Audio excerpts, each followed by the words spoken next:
Hello, and welcome to my urban garden. In this video, I want to discuss greenhouses.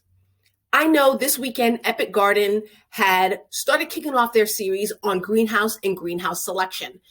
And the greenhouses they featured were very beautiful and versatile, but also those particular greenhouses range from about $4,500 to roughly $12,000. So I just wanted to cover some more affordable options that I have found has helped me extend my gardening season. My biggest greenhouse investment has been the Harbor Freight 10 by 12 greenhouse. It's made of corrugated plastic walls and aluminum framing, and it definitely has added a lot to my gardening life. They also have it in a 6 by 8 size. Now, because of the size of this greenhouse, I wasn't able to put it in the sunniest part of my yard, but even so, I really think this greenhouse was a good investment.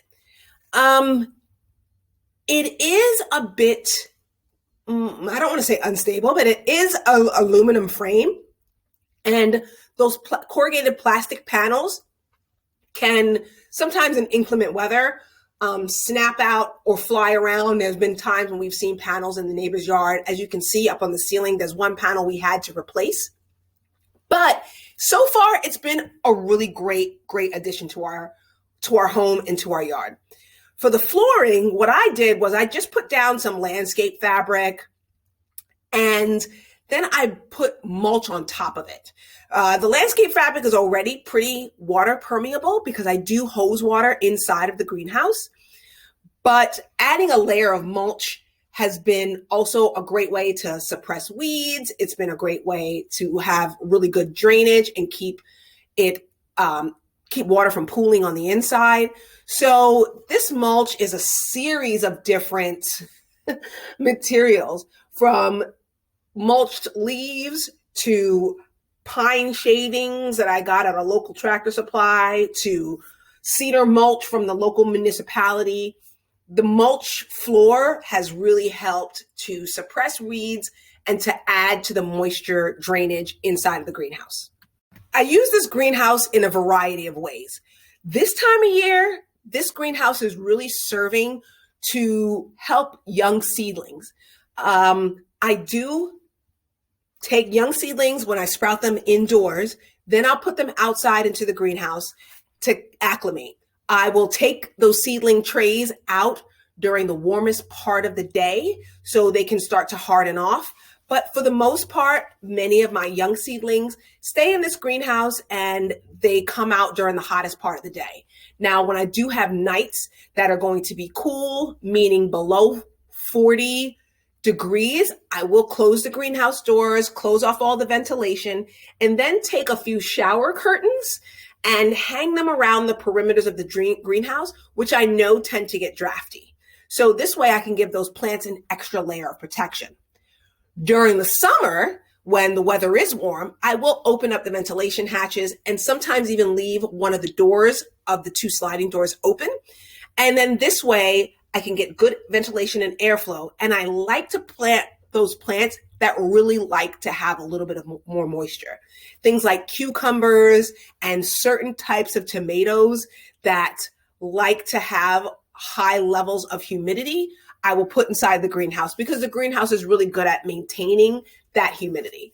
So even though I do water and mulch, certain plants just benefit from having an ambient humidity level that sometimes is not always available in Central Texas.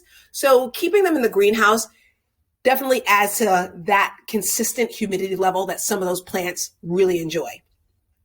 Also, it does protect my plants from some pests. We have some pretty voracious squirrels and wildlife here in this urban area because here the wildlife is pretty much used to foraging from people because there's so little green space for them. So putting them in the greenhouse has really deterred a lot of the squirrels from eating some of our strawberries and some of our cucumbers. So I really do like the fact that the greenhouse offers me a level of protection. Now, with that protection, you may find yourself having to hand pollinate a little bit more often, simply because you just the way same way you're keeping pests out. Also, beneficial insects don't make their way into the greenhouse as often. Now, I do see bees, I do see ladybugs, I do see butterflies every now and then in my greenhouse. Also, sometimes moths and grasshoppers, which I don't like. But for the most part, I need to pretty much consistently hand pollinate because beneficial insects just don't make their way in as often. Now, another greenhouse that I have tried is this particular greenhouse that I got from like an online merchant like Amazon or something like that. And it's a pretty inexpensive, snap together greenhouse with a plastic cover.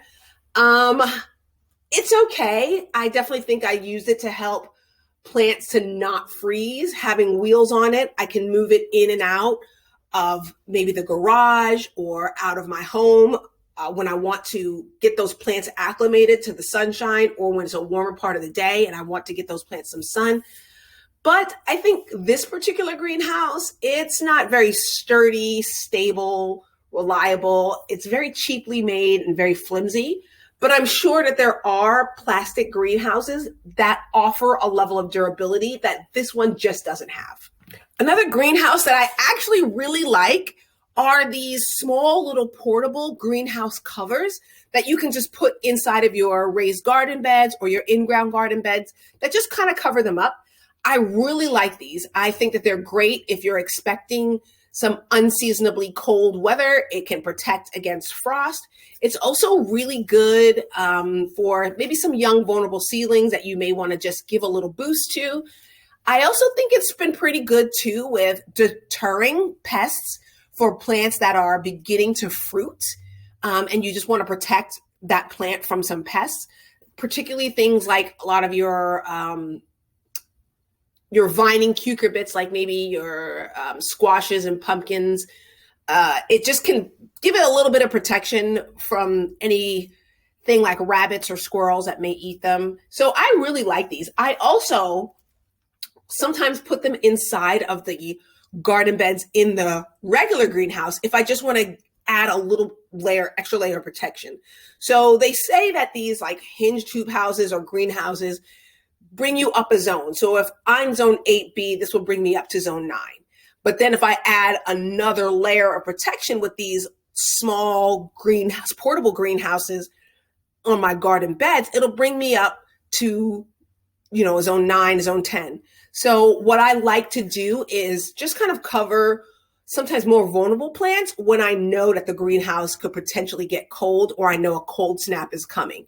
Now, freezes, that's a whole nother thing. I think those plants, until I'm past my last frost date, I definitely don't put anything in ground.